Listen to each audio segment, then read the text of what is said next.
Good morning. Let the record show that this is the Jack Kirby tribute panel. I am Mark Evanier, and we are in a larger room with a little more time because of the fine turnout we've had the last few of these. I'm talking up the panel. Eventually,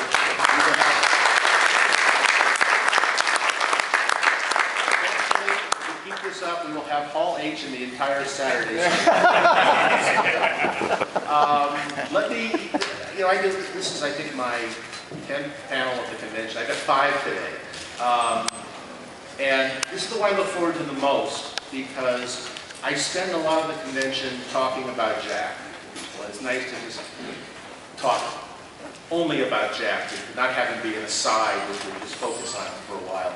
And we got into an interesting discussion yesterday over down at the Kirby Museum booth. You have all visited, I'm sure, the Kirby Museum booth, which is booth number 5520.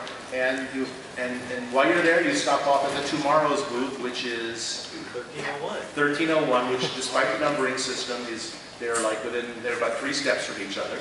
And in either booth, you will find many treasures about Jack and people who are enthusiastic about him. We're going to do a little discussion with Charles here and with Tom Kraft, who I assume is here somewhere. Tom's over there, and with Arlen Schumer, who is over there.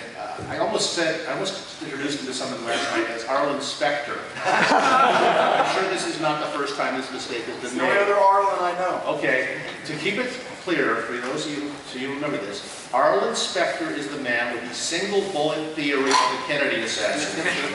Arlen Schumer is the man with the auteur theory of comics. All right, we got the difference on that? Fine. Single panel theory. That's right. And we started talking about,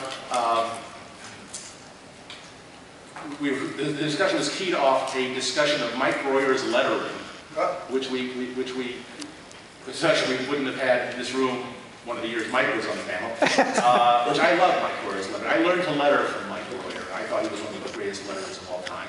I always appreciate that there are people who have different opinions about inkers or their favorite Kirby books, their favorite Kirby colorists, although we can all agree that nobody ever colored Jack's work better than Mr. Stan Goldberg.